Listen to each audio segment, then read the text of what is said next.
Sacrifice, பவுலுடைய sacrifice, தியாகம், அதில் பார்க்கும்பொழுது தேவனுடைய பெருந்தன்மை குறித்து பார்த்தோம். அப்போஸ்தலர் 20ஆம் அதிகாரம் 24. ஆகிலும் அவைகளில் ஒன்றையும் குறித்து கவலைப்படேன், என் பிராணனை அருமையாக எண்ணேன், என் ஓட்டத்தை சந்தோஷத்தோடு முடிக்கவும் தேவனுடைய கிருபையின் சுவிசேஷத்தை பிரசங்கம் பண்ணும்படிக்கு நான் கர்த்தராகிய இயேசுவின் இடத்தில் பெற்ற ஊழியத்தை நிறைவேற்றவுமே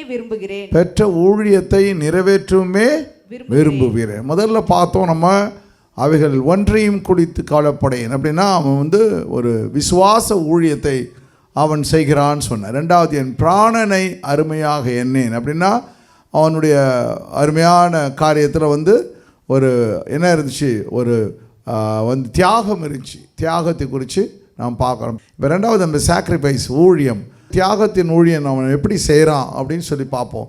அப்போ நம்முடைய காரங்களில் நம்முடைய வாழ்க்கையில் ஆண்டவர் தேவன் என்ன பண்ணுறாரு, நமக்கு ஒரு வாழ்க்கையை கொடுத்துருக்கிறார்.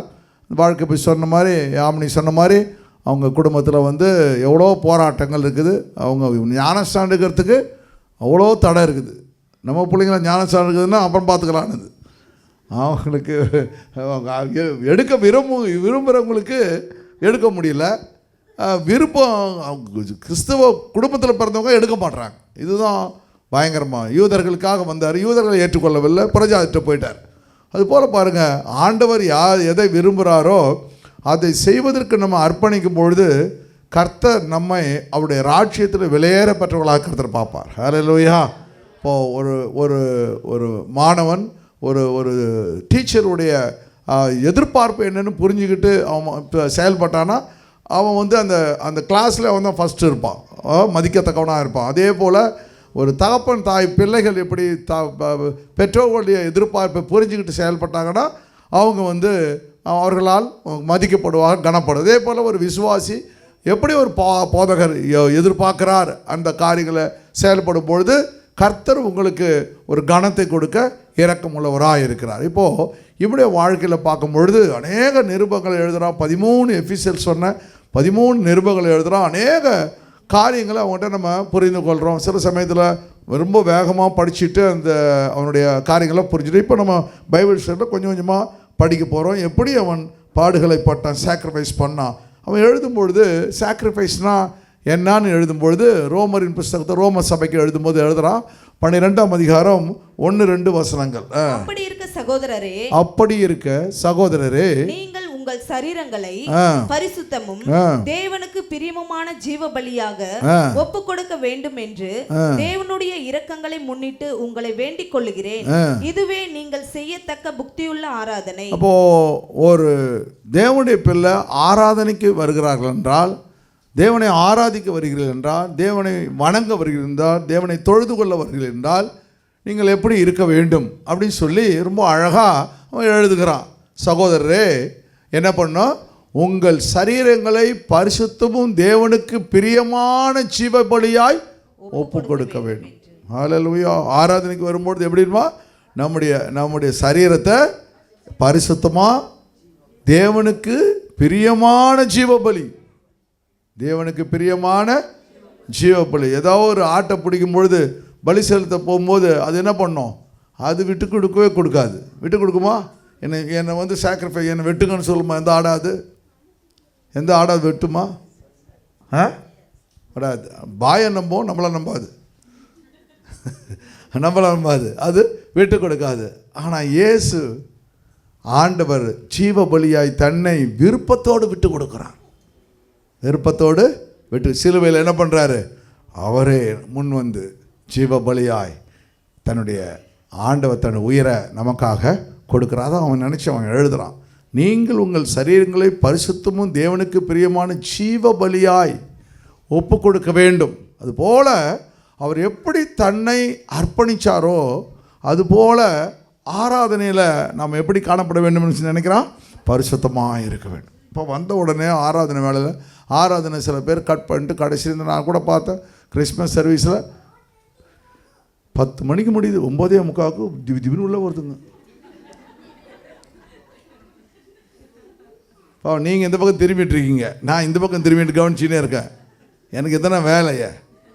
ஆமாம், எக்ஸாமினர் மாதிரி உட்காந்து உட்காந்துருப்பேன். கடைசி நேரத்தில் பார்த்தா ஃபுல்லாக நிரம்பி போச்சு. ஃபஸ்ட்டு இன்னும் ஆள் இப்போ, ஆனால் இன்னும் கொஞ்சம் முன்னேற்றம் வந்திருக்குது. இப்போ ஒரு 6:30 மணிக்கெல்லாம் கொஞ்சம் பேர் வந்துட்டீங்க, பரவாயில்ல. ஆனால் அப்புறம் கடைசி நேரத்தில் எல்லாம் நிறைய பேர் வந்துடுறாங்க. அப்போ என்ன இல்லை, உங்கள்கிட்ட நம்ம ஒரு ஆராதனைக்கு போகிறோம். அந்த ஆராதனையில் தேவன் மகிமை போடுறாரு. இயேசு தன்னை ஜீவபலியாக ஒப்பு கொடுக்குறாரு. அல்லேலூயா.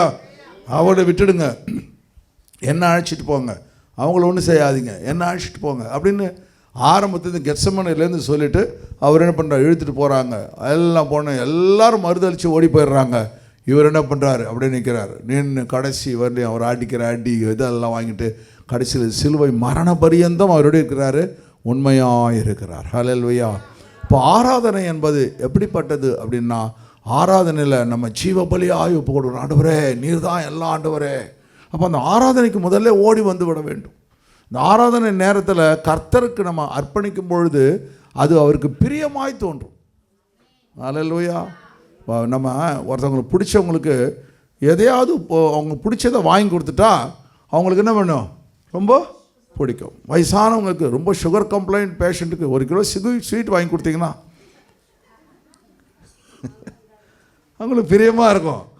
ஆனால் அவங்களுக்கு தெரியும் சீக்கிரம் போயிடும் அப்படின்னு தெரியும். அப்போது எது அவர்களுக்கு பிடிக்குமோ அதை செய்யும் பொழுது என்ன பண்ணுறது, அவர்களுக்கு என்ன பண்ணுறது, ஒரு பெரிய சந்தோஷம் வருகிறத பார்க்க முடிகிறது. அப்போது ஆண்டவருக்கு என்ன சந்தோஷம் அப்படின்னு யோசிக்கணும். ஆண்டவருக்கு என்ன, அவருக்கு என்ன பிடிக்கும், நேரத்துக்கு வர்றதுக்கு பிடிக்கும், அவரை ஆராதிக்கிறதுக்கு பிடிக்கும். அவர்கிட்ட நான் ஒன்றுமே இல்லை ஆண்டவரே,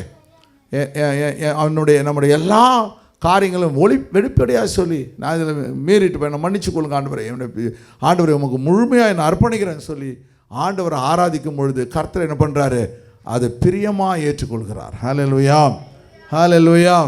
அப்போது அவன் தேவனுடைய இரக்கங்களை முன்னிட்டு உங்களை வேண்டிக் கொள்கிறேன் என்று. அப்போ இரக்கங்கள் முன்ன கட்டாயமாக நீங்கள் அவர் ஜீவபலியாக உங்கள் ஆராதனை வேலை ஒப்பு கொடுக்கும் பொழுது அவர் இரக்கத்தினால் உங்களை அவர் ஏற்றுக்கொள்வார். அதுதான் செய்யத்தக்க புத்தி உள்ள ஆராதனை, அதான் வர்ஷிப் அப்படின்னு சொல்கிறான்.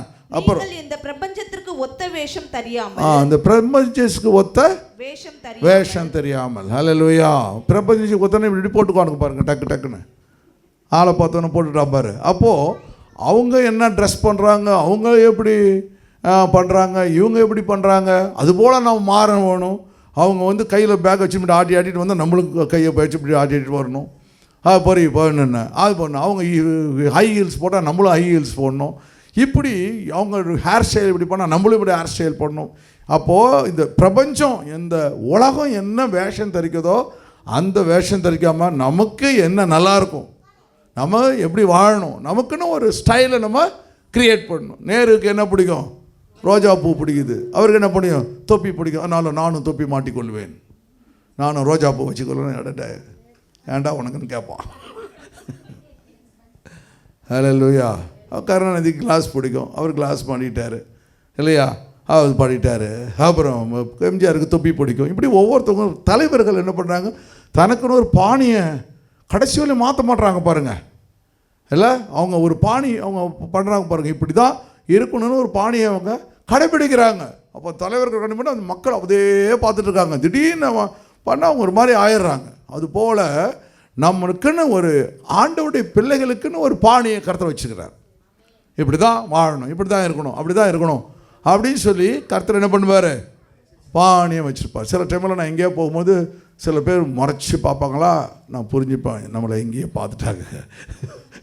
அப்புறம் பார்ப்பேன் டக்குன்னு தலையில் பொட்டு இருக்கான்னு பார்த்து, பொட்டு இருக்காது, போச்சுடா மாட்டிட்டேன்னா கொஞ்சம் நேரம் கண்டு பண்ண அப்படியே நிற்பாங்க. கொஞ்சம் ப்ரைஸ் லாட் பாஸ்டர், எனக்கு தெரியுதா பாஸ்டர் அப்படின்னு மெதுவாக வருவாங்க. ரெஸ்டாரண்ட் எங்கேயோ போய் மாட்டிப்போம். மாட்டிக்கிட்ட உடனே இப்போது ரோமன் கத்திர எல்லாருக்கும் கடவுள் கிருபையில் கொஞ்சமே தெரியும், அப்படி மாட்டிப்போம். அதனால் முறைச்சாங்கன்னா டக்குன்னு புரிஞ்சுக்கிறதுப்பா நமக்கு தெரிஞ்சோம்.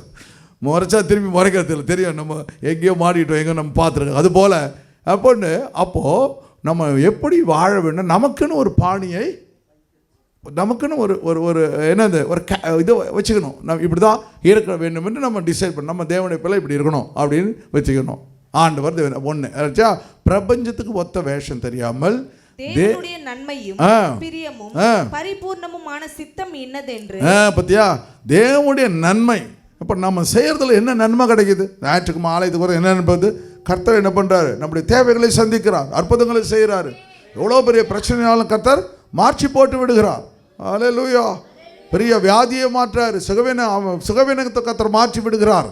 இப்போது ஆண்டவர் நம்மகிட்ட எதை கேட்குறோமோ அவற்றையெல்லாம் நமக்கு செய்கிறார். அப்போது நமக்கு ஆண்டவர்கிட்ட வரும்பொழுது, ஆராதனைக்கு வரும்பொழுது என்ன கிடைக்கிது? நன்மை கிடைக்கிறது. அல்லேலூயா. அதனால தான் நம்ம என்ன பண்ணுறோம்? கடைசி வரையிலும் அவர் கைவிடாமல் இருக்கிறோம். அல்லேலூயா. நம்ம ஆண்டவர் நமக்கு நன்மை செய்கிறதுனால அவரை விட்டு நாம் எங்கும் செல்ல முடியவில்லை. நமக்கு 100 பேர் தேவையில்லை, அவர் ஒருவரே எல்லாவற்றுக்கும் பரிபூரணராக இருக்கிறார். அல்லேலூயா. ஆண்டவர் நம்மோடு. அப்போ நன்மையும் பிரியமும் பரிபூர்ணமான சித்தம் என்னதென்று பகுத்தறியத்தக்கதாக உங்கள் மனம் புதிதாகிறதுனாலே மறுரூபமாகும். மறுரூபம், ஒரு டிரான்ஸ்ஃபர்மேஷன் வரணுன்றான். ஒரு மறுரூபம் வர வேண்டும். மறுரூபம்னா என்ன அர்த்தம்? இருக்கிற நிலையிலிருந்து அடுத்த நிலைக்கு செல்வது.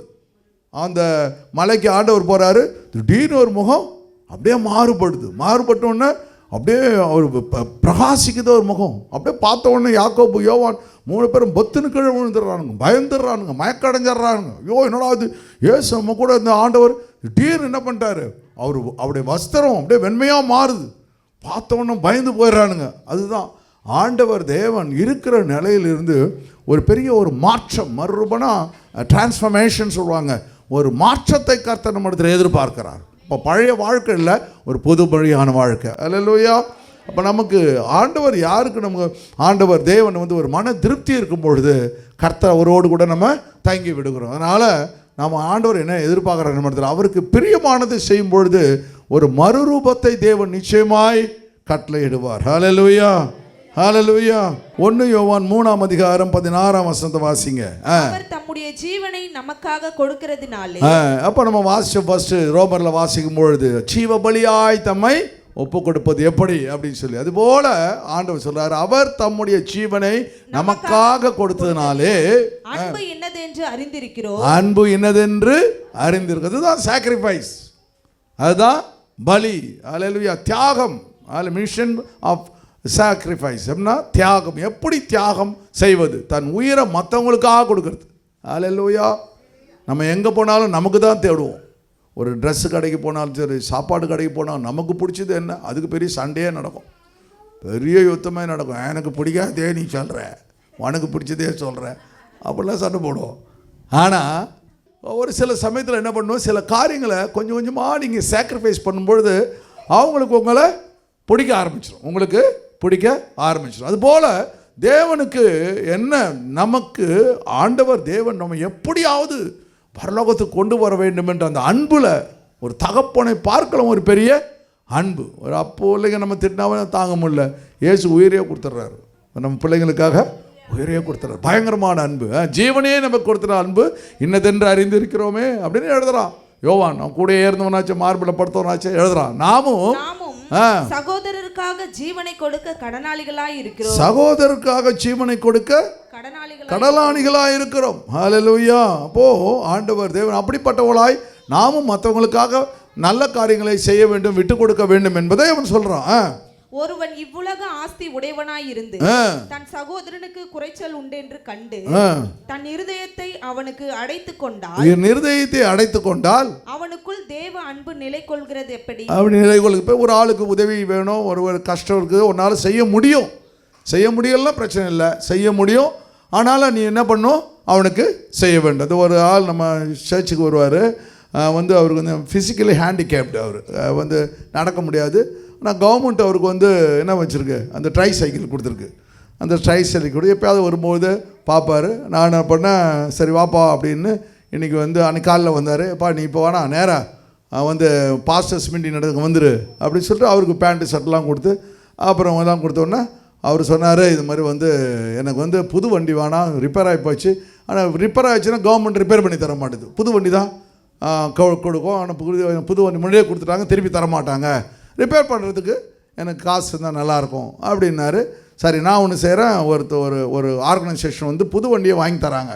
அவங்க நமக்கு தெரிஞ்ச ஆர்கனைசேஷன், அவங்ககிட்ட நான் கேட்டு பார்க்குறேன். அப்படி வந்து சப்போஸ் அவங்களால கொடுக்க முடியலைன்னா நான் புது வண்டி உனக்கு 1.5 லட்சம் மேலே ஆகுது, அப்படி இல்லை நான் ரிப்பேர் பண்ணுறதுக்கு என்ன காசோ அதை நான் உனக்கு கொடுக்குறேன் அப்படின்னு சொல்லி அவர் சொன்ன உடனே அவருக்கு ஒரு சர்ப்ரைஸ். நமக்கு புது வண்டி வாங்கி கொடுக்குற அளவுக்கு நமக்கு முடியல, அப்போ நம்ம பண்ண அட்லீஸ்ட் ரிப்பேர் பண்ணுறதுக்காக கொடுக்குறோம். அதுபோல் உங்களால் எதை செய்ய முடியுமோ அதை நம்ம செய்யும் பொழுது அந்த குறைச்சலில் நீங்கள் அவனுக்கு உதவி செய்கிறீர்கள். ஹல்லேலூயா.